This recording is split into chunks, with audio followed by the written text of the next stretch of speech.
Well, hello and welcome, everybody. Thank you so much for joining. My name is Alex Bolfras. I'm the head of Strategy, Technology, and Arms Control here at IISS. It's going to be my pleasure to be moderating the release of the report Evaluating Current Arms Control Proposals, Perspectives from the United States, Russia, and China. This is a report that was put together by my fantastic colleagues from the Missile Dialogue Initiative. And as they explained it to me, the rationale behind this report is that since there are no active arms control negotiations between the United States, Russia, and China, we should be doing something to at least keep the conversation alive. And so what this report does is it looks at ideas put forth by these three governments. And these are ideas that these governments think are the most urgent and useful next steps for arms control. And put leading experts from each of these countries into dialogue with each other. So that's how the report is set up. And I believe it's absolutely critical to be engaging this kind of thing to develop arms control options for the moment when there is more political willingness on the part of these governments to engage with one another's proposals. And of course, another way to read a report like this is as a guide to each government's understanding of the sources of nuclear risk in the international system. So I'll introduce the three authors that are featured in this report, who fortunately were also able to be here and serve as our speakers in turn. So first, we'll be hearing from Mr. Dai Huaicheng, who is the Secretary General of the China Arms Control and Disarmament Association. He's been with the Foreign Ministry of the People's Republic of China since 2000. During his diplomatic career, he has worked for the Department of Arms Control in the Ministry of Foreign Affairs, for China's permanent mission to the Organization for the Prohibition of Chemical Weapons, and also in Vienna at the permanent mission to the United Nations and other international organizations there. Second, we'll be hearing from Dr. Nikolai Sokov, who's at the moment a senior fellow at the Vienna Center for Arms for Disarmament and Non-Proliferation. Before that, he also worked at the James Martin Center for Non-Proliferation Studies. Before that, in government from 1987 to 1992, Dr. Sokov worked at the Ministry of Foreign Relations of first the Soviet Union and then of the Russian Federation, where he participated in the INF, Start 1, Start 2, and other arms control negotiation processes. Finally, we'll be hearing from Amy Wolf. She is a non-resident senior fellow in the Forward Defense Practice of the Atlantic Council and a senior associate fellow at the Royal United Services Institute in London. And before that, she was an absolutely legendary specialist in nuclear weapons policy at the Congressional Research Service of the U.S. Library of Congress. So first, we'll be hearing presentations on what they wrote for this report from each of these three distinguished authors. After that, we will be taking questions from the audience. For that, please use the Zoom written questions and answers text box, and then I'll be able to read those questions and present them to the members of our panel here. So I really look forward to this discussion. I think we're going to be learning a lot. And with that in mind, let's first pass it on to Mr. Dai.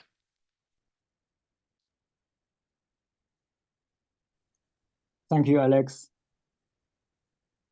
Also, hello to Amy and Nicola, dear colleagues. Good afternoon and good morning. And for me, good evening. It's my great pleasure to attend this ceremony, I call it, for the release of the report. And I would like to, firstly, I would like to thank the whole team of IISS for the kind assistance and cooperation throughout the whole process of the reviewing, the editing. And also I would like to congratulate Amy and Nicola for their excellent work. Before I start the introduction of my paper, I would say that today we are facing a challenging and turbulent world.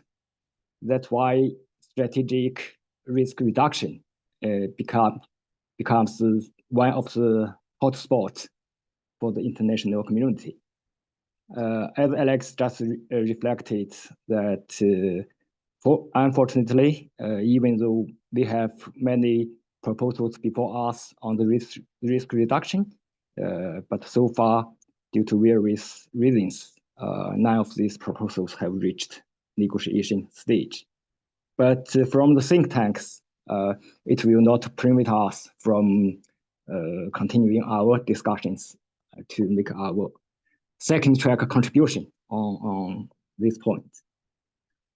My paper actually is on the China's initiative for the negotiation of a treaty on mutual non-force uses of nuclear weapons, as contained in a working paper submitted by China to the second session of the PrepCon of the NPT. In my paper, I elaborated from my personal view this initiative in three parts: why, what, and how. The first part is to try to elaborate why does China abide by the non-force use policy. Actually, this point has been discussed for many years at various forums. When I received the task from IISS, I tried to find the logic behind this policy from three aspects. Firstly, the history, the logic of the history. I mean, against what kind of background China decided to develop nuclear weapons. And secondly, the national interest. And thirdly, the strategic cultural thinking of the Chinese people. On the first point, I touched upon in my paper that China was compelled to develop nuclear weapons and the specific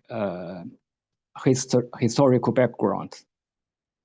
The decision to develop nuclear weapons, I believe, and as declared by the Chinese government, is to cope with nuclear blackmail, break nuclear monopoly, and prevent nuclear war.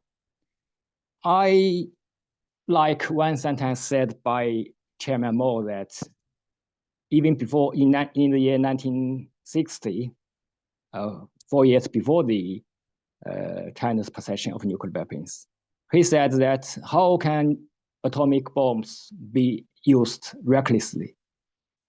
If we have them, we can't use them recklessly. Reckless use would be a crime. So I try to find the logic from the history. And second point on why China abided by this policy is, I firmly believe because it's inconsistent, it's in the interest of China's national security. Because the sole purpose, as I interpret it, the sole purpose of the Chinese nuclear weapons is to deter the use of nuclear weapons. It's to prevent rather than win a nuclear war. And the third aspect in my paper is the concept of the no first use is rooted in China's strategic culture thinking, which lasted for 2,000 years, 3,000 years. The culture thinking is cautious warfare and righteous warfare. So China advocates the principle of subdue the enemy without fighting, develop nuclear weapons without a nuclear war.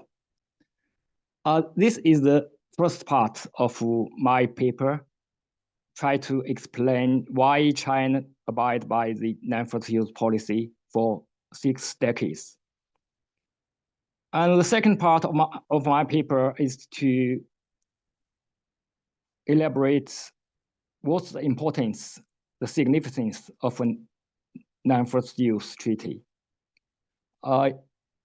Firstly, I believe that it's conducive to reducing nuclear risks and enhance strategic mutual trust, in particular between the major players, for example, China and the US, taking into account the up and downs of the bilateral relations in each and every area. Taking the January 2022 joint statement by the leaders of the 5 nuclear weapon states on preventing a nuclear war as an example, I myself do believe that against the two crises in Ukraine and Middle East facing the world today, this joint statement, if we look at it back, this joint statement is of great importance in preventing a nuclear war or the escalation of tension. And the second significance in my paper is a treaty on mutual non-fatal use is also important and a practical step toward nuclear disarmament process. In particular, if such a treaty is negotiated and finally reached, we may go a step further to activate the discussions at the CD on the issue of negative security assurance. Personally, I believe that this negative security assurance will enhance the confidence of non-nuclear weapon states, and in addition, a legally binding instrument have greater value and credibility than a unilateral pledge. And the third part of my paper is on how to move forward on a treaty of non-fatal use. My suggestion as a think tanker is a 3-step approach. The first step, engagement. The second step, political statement. And lastly, a legally binding instrument. Because currently, China is the only one among the P5 to declare a non-fatal use policy. And taking into account the different nuclear doctrine, nuclear policy of other nuclear weapon states, we cannot expect a legally binding treaty be achieved overnight. That's why, firstly, I strongly recommend that the 5 nuclear weapon states, at least they can engage with each other on this point. They can start by engaging in meaningful dialogue. During this process, and doing so would not require them to commit to significant changes to their existing nuclear policies, but can enhance understanding and trust through communication. And the second step is try to issue a political statement, preferably a joint statement by P5. In particular, before the 2026 NPT review conference. And personally, I attended the 2010 NPT RevCon. Unfortunately, after that, the RevCon in 2015 and the last one concluded without a final document. I believe that the whole international community has high expectations on a successful NPT RevCon 2 years after 2 years, 2026. If P5 N5 can reach a consensus ahead of this RevCon, it would be a major step forward and would also create a positive atmosphere for the conference. Of course, if P5 cannot reach a consensus on this point, the other 4 nuclear weapon states can also consider issuing unilateral statements, bilateral or multilateral joint statements, or other forms of declaration. And the last step in my paper is a legally binding treaty. In the working paper submitted by the Chinese government to the second session of PRIPCON July this year, the Chinese government proposed some articles. This component may not be perfect, but they could serve as a good starting point for in-depth discussions among the P5 and during the NPT RevCon. Actually, this is a very brief introduction of my paper.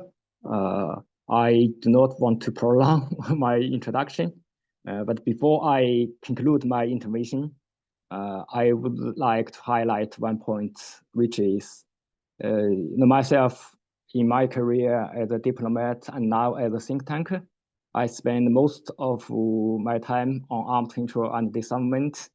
I do believe that a world free of nuclear weapons, as well as other WMDs, is the aspiration and the common goal of the people of all countries.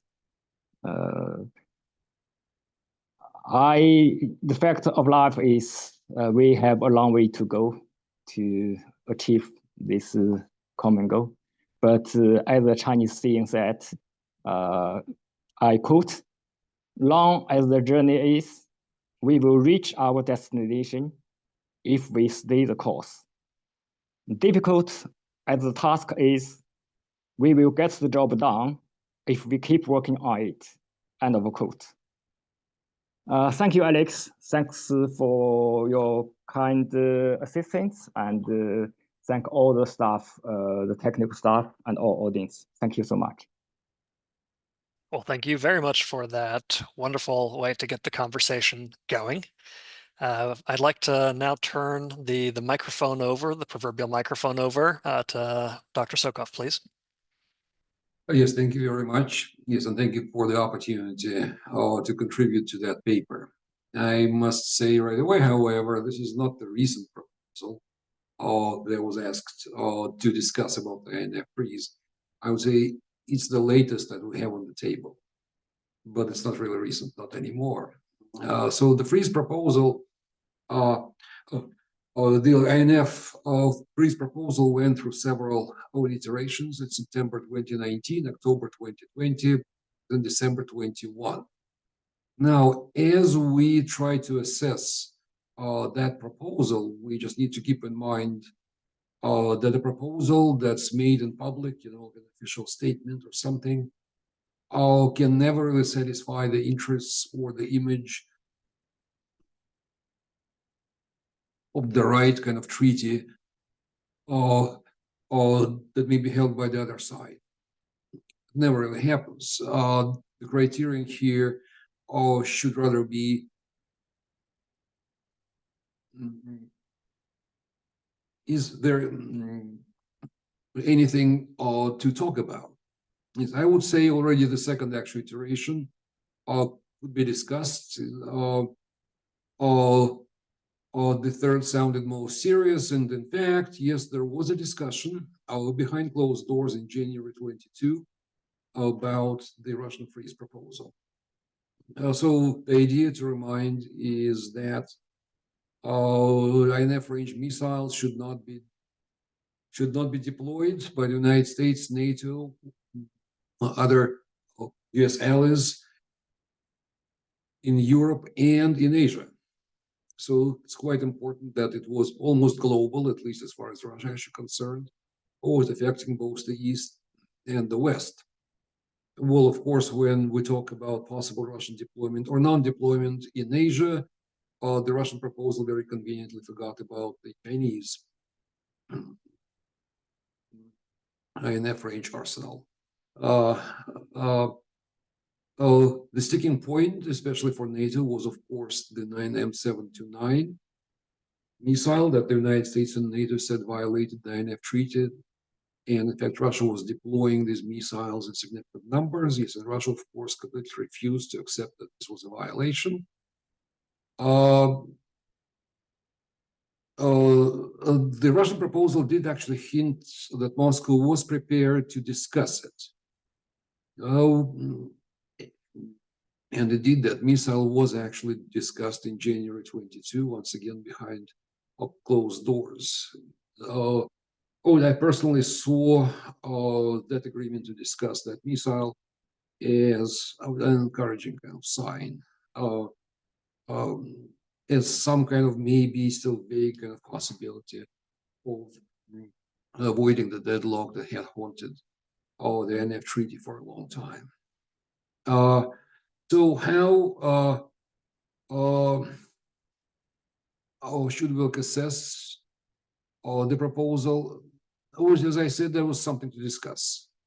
Definitely did not address all security concerns of the West, of the United States, of NATO, or of Asian countries, or did not include China. But yeah, not completely kind of bad, not completely out of the question.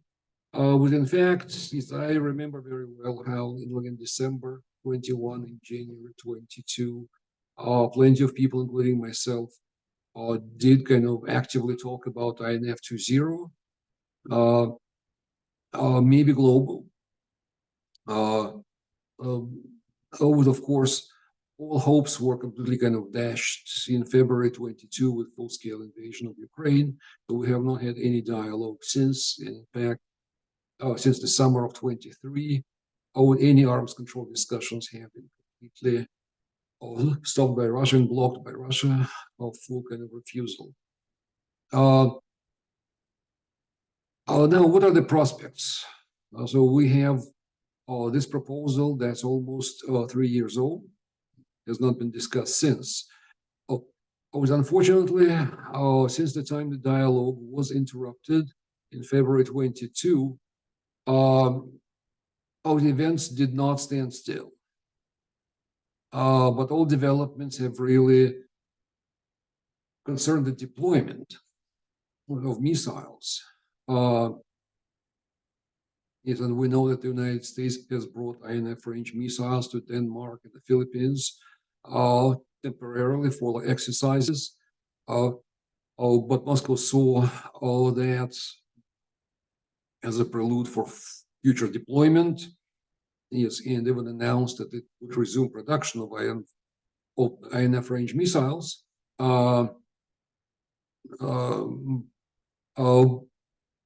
But so far production, not deployment, probably hinting that it does plan to build up a stockpile for possible future deployment.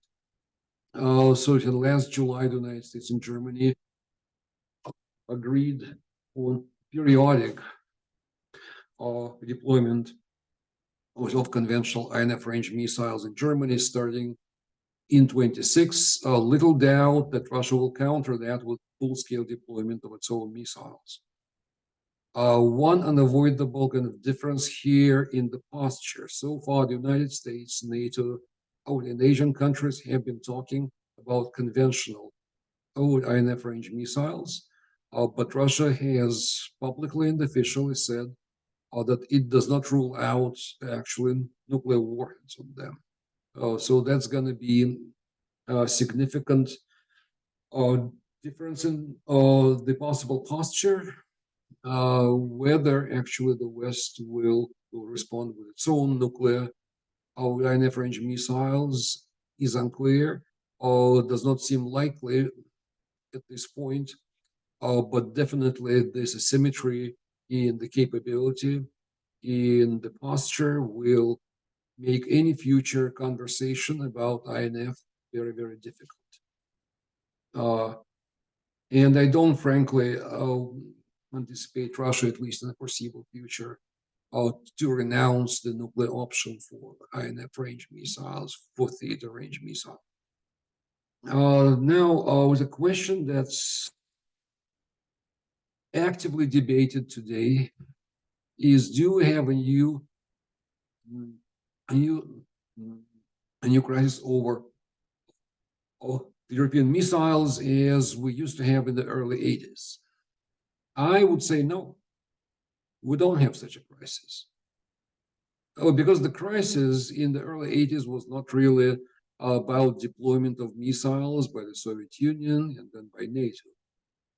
Truly, the crisis was about an internal split within NATO and inside some NATO country.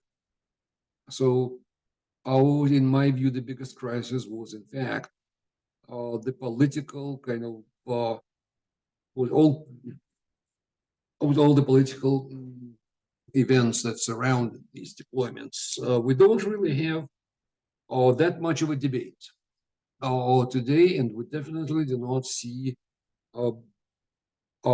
big rallies like we used to see in the early 80s.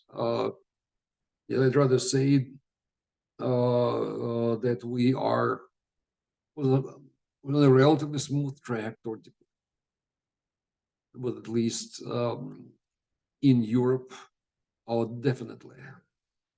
So yes, the news is not really good. We see a new arms race developing, but we don't have any political kind of splits and conflicts inside the West, or for that matter, in Japan or South Korea, or other countries. Well, in fact, the Philippines, in fact, has asked the United States to leave the systems that were deployed in the Philippines just for exercises, to leave them there on the permanent basis. So yes, we do have a consensus. And we definitely have a consensus on the Russian side. There is no debate about deployment of INF missiles. So is any prospect for the INF-20? And I'd say that is the biggest question. My answer is not impossible. Or for that matter, actually nothing is completely impossible, but very, very difficult and not very likely. Besides the obvious challenges, same that we used to have in 2019, is in 2021, we have new ones, or some new kind of challenges. One of them is that quite a significant number of NATO countries will have its own INF range missiles, or at least missiles that are very close to the INF range. So I would not even rule out with a change in the 500-kilometer cutoff range. In fact, the 500 was an arbitrary kind of actually figure, nothing really sacred about that. So a bilateral treaty like we used to have is hardly possible. Can we have a complete global ban on INF range missiles? I think not. That's hardly actually possible.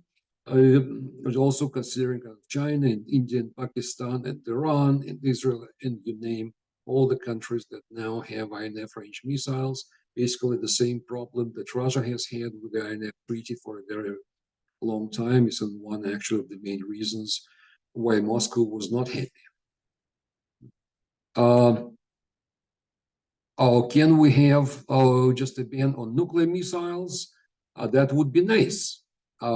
But that would actually require serious verification, actual procedures for nuclear stockpiles, something that we have never done before in arms control, and we don't know how to do. And that's the most sensitive actual part of nuclear posture. Yes, and it cannot be limited to INF range warheads, but also tactical and strategic. So that's huge, huge actual task. All that makes me sort of think that we do not have a prospect for an INF-20, or at least in the foreseeable future. So that Russian proposal was interesting, but I think it's off the table, not just for Russia, but objectively. for all countries concerned. Thank you. Yes, I know it's a sad conclusion, because I'm just being honest. Well, thank you for the conclusion, however sad it was. Maybe Amy Wolf will be able to she knows where I'm going with it, but she shakes her head at the idea of optimism. So please go ahead.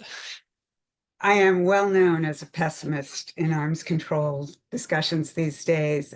First, I want to thank IISS for giving me the opportunity to write this paper and to participate this morning. But for those of you who are familiar with me, I have this strange little habit of objecting to the framework often. So Alex mentioned that the reason we pursued this project was because arms control is clearly blocked right now. And thinking and hoping and predicting that someday we will return to the negotiating table, wouldn't it be a good idea to review the proposals available now and to think through, as much of the arms control think tank community is doing, potential proposals for what we do next if and when we return to the table? But the blockage in arms control right now is not there because there's a lack of good ideas in the ecosystem on the table for things we might do in the future. The blockage in arms control exists because of the international security situation, political situation domestically and internationally, and the national security requirements as defined by the nations that might participate in arms control. Arms control is not an analytic algorithmic process that you slap down on top of a strange and fraught security environment, hoping that arms control will fix that environment. Arms control is a reflection of the environment. And throughout the US, Russian, US, Soviet arms control history, they used the process of arms control to engage in discussions, to engage in negotiations, as we've heard already this morning, to present ideas and work through them in ways that would capture their national security requirements. And it was delightful for several years as requirements contracted.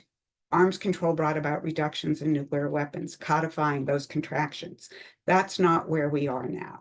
We are in a political security and international security, domestic political and regional security environment where the idea of accepting restraint in military capabilities is difficult.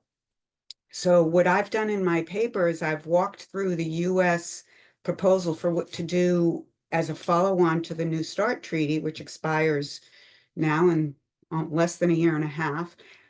But it shows that the US proposal for what to do has evolved, not because negotiations are bringing us into closer agreement with the Russians, but because the international security environment has devolved over the course of the Biden administration. So let's start at the beginning. In the first year of the Biden administration, the United States and Russia actually made quite a bit of progress on setting themselves up to discuss a follow-on treaty to New START. We had the extension of New START early in the administration. We had the establishment of a strategic stability dialogue, and the United States outlined its proposals for what it would like to see in a follow-on to New START. And that would be continuing restrictions on the numbers of systems that already count under New START, the inclusion of all strategic range delivery systems, nuclear strategic range delivery systems, including the new ones that Russia is developing, within the restrictions in New START, and discussions on a way to address non-strategic nuclear weapons, i.e. the shorter range delivery systems and the warheads that might be used on those shorter range systems. These would not necessarily be counted under the treaty, but the United States has long wanted to address the imbalance in the numbers and the concerns about doctrines applying to those systems. So those were the three pieces of the US proposal, and the United States outlined that proposal in 2021 and took it to the table in the Strategic Stability Dialogue at the end of 2021.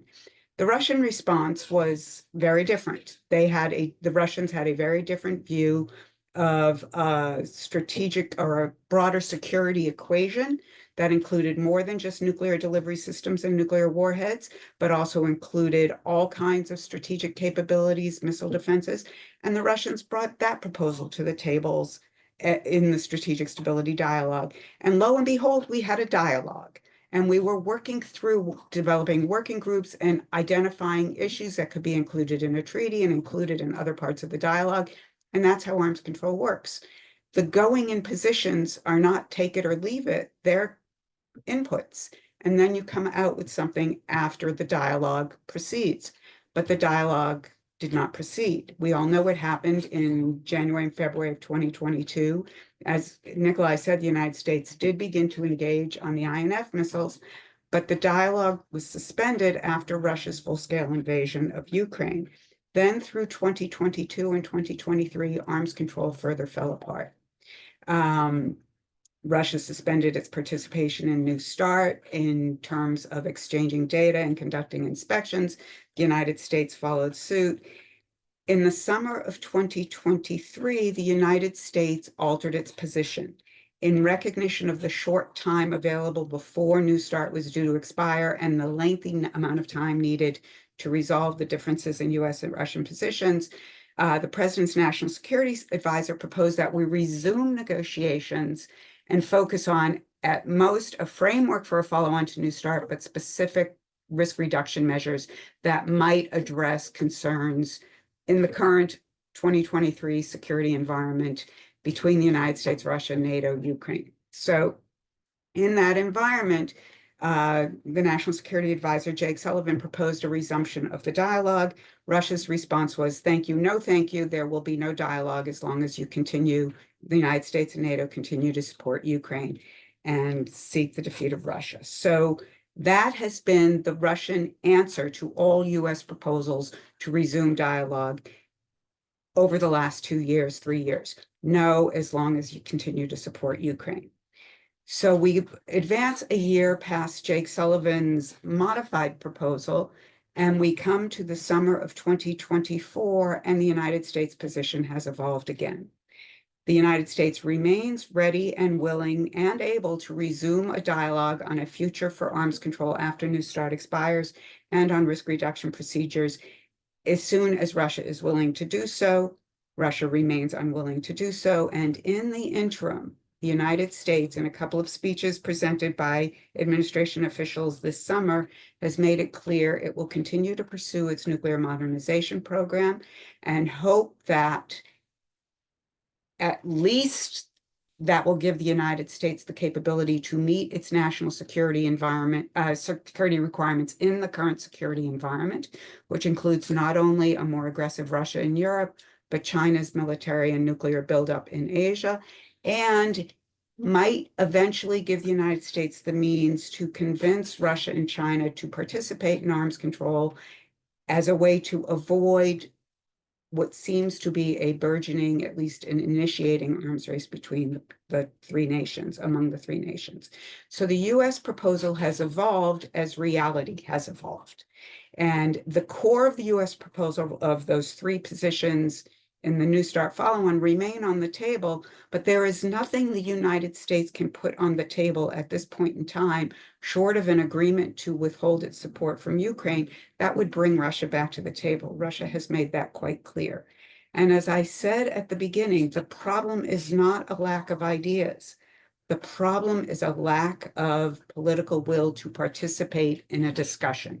You can't reach agreement on how to blend and adjust your ideas if you won't even have a discussion. So absent a discussion, all the best ideas will just sit on the table, and the United States has made it clear that it will continue to pursue its modernization programs. Beyond that, and this is my last point, even if we were to have a discussion, arms control can't fix the security environment. It will always be a response to the security requirements in the current security environment. So one would hope, whether we are talking about the relationship between no first use pledges and nuclear forces that are capable of pursuing a first use environment, and China has a no first use pledge and has put the paper on the table, but its forces can be used in a first use in the current configuration.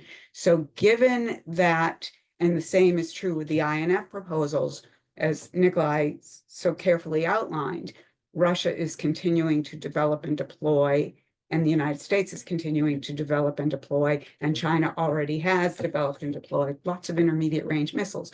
So we are living in a world where the force structures and the tensions exist not because there's an absence of arms control, but there's an absence of arms control because these tensions, requirements, and force structures exist. And the way to get over that hump is not necessarily by coming up with more great ideas for algorithms to put on the table, but at least to resume a dialogue, to get back to the table and talk about whatever it is we can talk about, even if we don't have all the best and most perfect ideas. Thank you. And thank you so much for encouraging us to have that dialogue. The first round of questions, I'll put these to the panelists next, but I also want to remind the audience that you can use the Zoom Q&A function to write those in there. It is a fairly active queue of questions already, so if you plan on submitting those, you might as well get in on the action now. So the first question is directed towards all the writers of the report, and it looks at the Nuclear Non-Proliferation Treaty. It asked, what practical steps can the US, Russia, and China, as well as France and the UK, take before the next NPT review conference to strengthen this review process? What would send a credible signal to the non-nuclear weapon states that they are committed to their obligations under Article 6? Would anyone like to go first?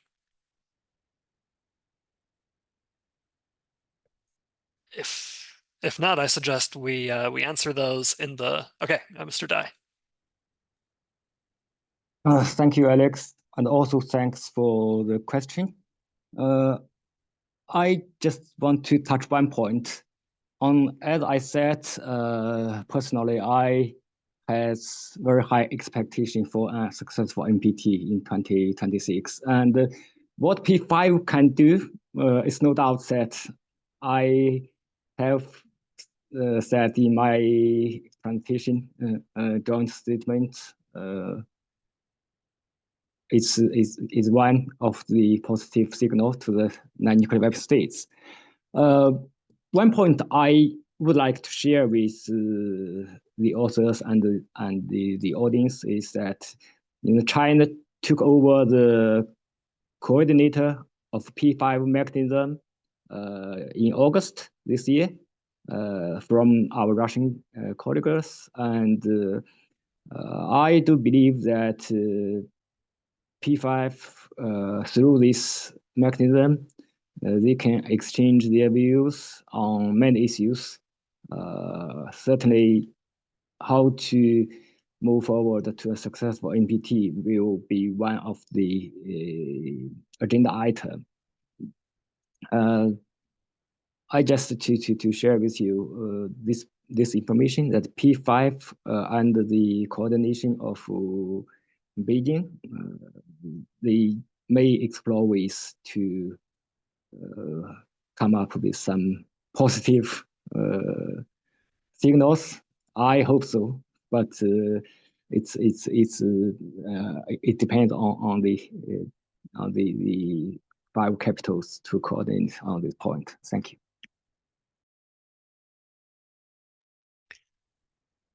Would either Dr. Sokov or Ms. Wolf like to respond? Yes, I can. I'll add. Yes, and that also goes to one other question. I agree with Amy that it's very hard to expect any arms control kind of dialogue in the environment that's quiet is actually uncertain. So, as we talk about nuclear postures and generally about the military kind of postures, we do need to understand it's a certain environment, and it's very hard to foresee what kind of posture any of the P5 might actually want to have within 2, 3, 5 years. One, however, business that can be done is about risk reduction. Also, I think that the U.S.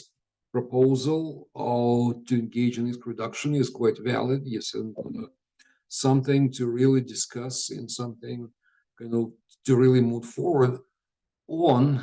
I would accept that. While the war continues, the war in Ukraine, I cannot expect actually Russia to join this dialogue because it does need to leverage nuclear weapons within its relationship to the West, and how do you reduce risk if you want to leverage nuclear weapons, right? But after the war, I think that's going to become possible. That said, the U.S. proposal, I think, is doesn't really go sufficiently far or address all the necessary kind of points, because today the escalation kind of risks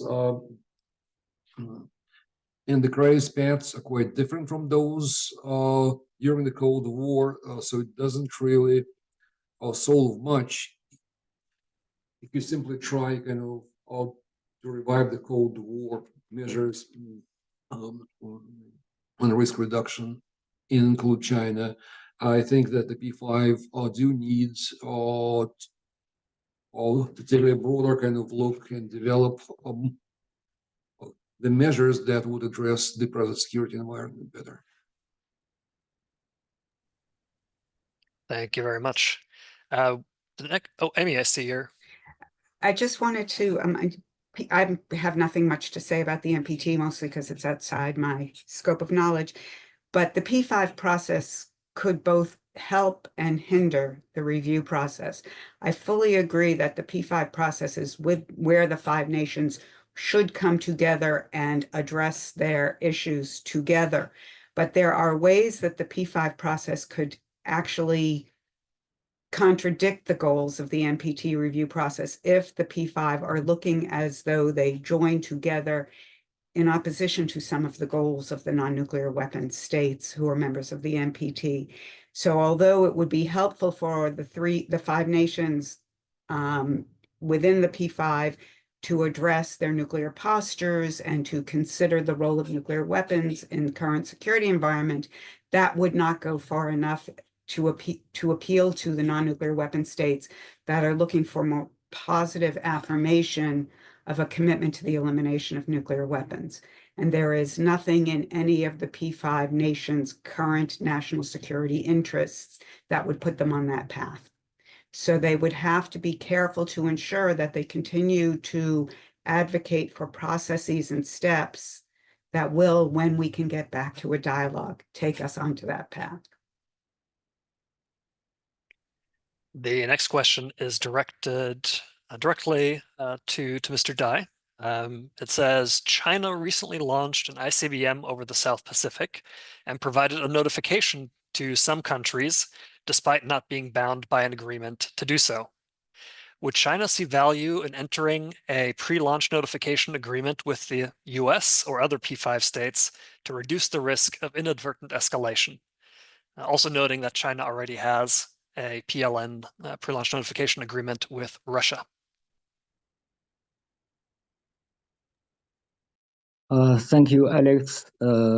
Since this question is not related to my paper, so I will give the audience a very brief response.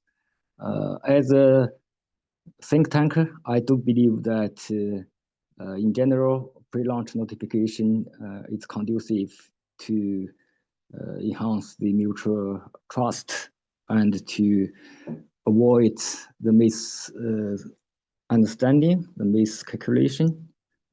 This is the general view. And also on the other hand, it's not a simple question whether an agreement between the other countries can be reached. If my memory is correct, Amy just said that arms control is a reflection of environment, and I would say that an agreement on PLN is also a reflection of environment, for example, the bilateral relations, the neutral trust, etc. Thank you so much. And thank you for being willing to reflect a little bit on events that are well without outside the scope of your report. The next question is directed to Dr. Sokov. It asks, do you think that Russia would consider returning to on-site inspections for future arms control with the US, or is that no longer possible? Is this dependent on the outcome of the war in Ukraine, or a wider shift in what Russia deems necessary or valuable?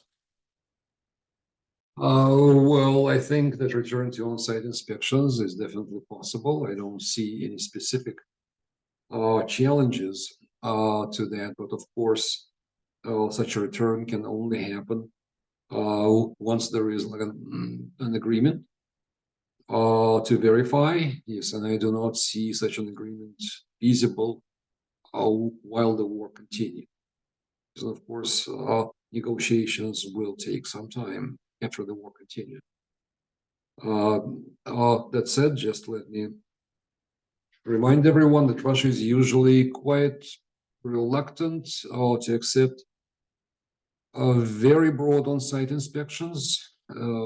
Yes, and always has this the principle that they should verify specific kind of provisions of the treaty, not an overall just so it should not be a confidence building kind of measure, but more detailed specific agreement. But yes, once agreement is there, sure, why not? I would say that Russia has become quite comfortable, well, reasonably comfortable with on-site inspections with over 30 years of such inspections under past kind of treaties. Thank you very much. The next, well, there are two questions from one questioner, again directed for Mr. Dai. And this one I'm happy to report does relate to the paper and the report. So the first question is, if Washington signed a legally binding no first use agreement, but did not correspondingly alter its nuclear posture, would Beijing believe that the US's no first use pledge was credible? The second question says that Russia is making changes to its nuclear doctrine. How do you think these changes will be received in Beijing, especially because they appear to move Russia further away from a no first use posture, which China, of course, sees as being stabilizing? Thank you. Thank you, Alex. I'm very delighted to receive more questions. And on this point, firstly, I must say that it's a hypothetical question, so it's very difficult to respond. But the principle on the Treaty of Non-First Use is, in my personal view, a treaty on no first use, and even talks about the negotiation of such a treaty itself could play a communication role in reducing suspicions about possible first use of nuclear weapons. That's why in my introduction, I said the content of the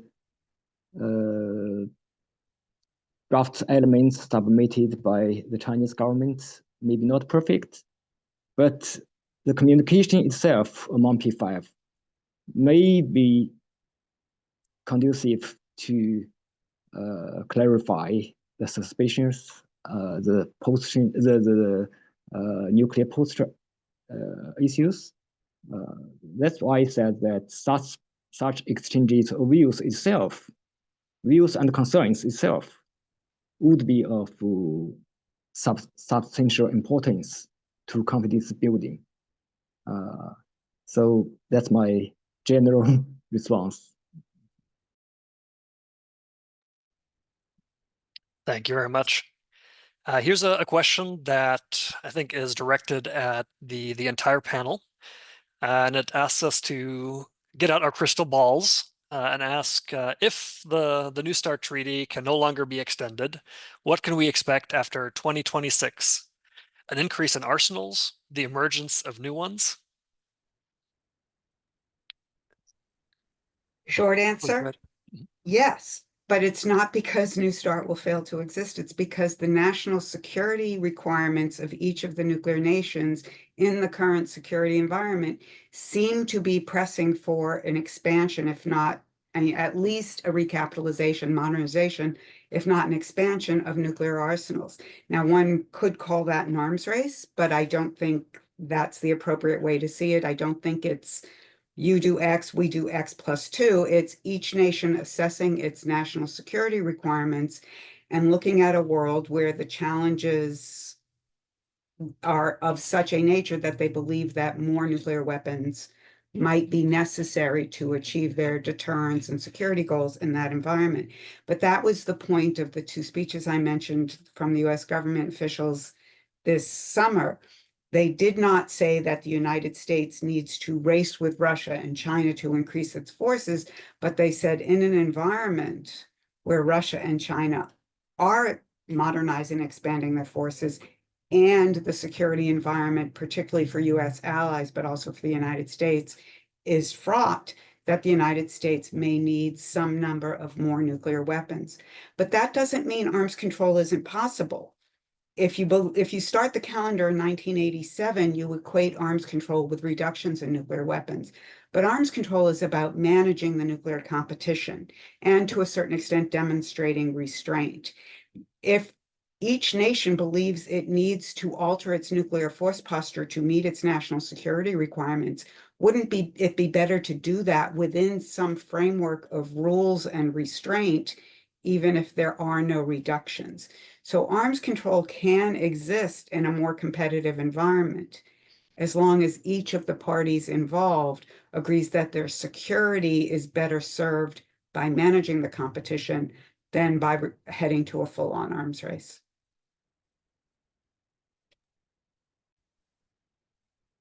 Dr. Have a concluding thought Yes, here. thank you. I do think that the current US proposal about, at least hopefully, continuing to abide by New START limits in a formal kind of manner. Well, I think that's very much possible. That will actually, I think, be accepted by Russia, or at least I don't see any reasons why Russia should not continue to abide by New START limits. Will these limits continue for a long time? Well, who actually knows? So I agree with Amy. I would also like to note that any numerical increases will take time. So after 26, it'll be at least several years while both countries can quite comfortably continue to abide by New START limit. That does not solve anything, to be honest, but it's actually better to have some predictability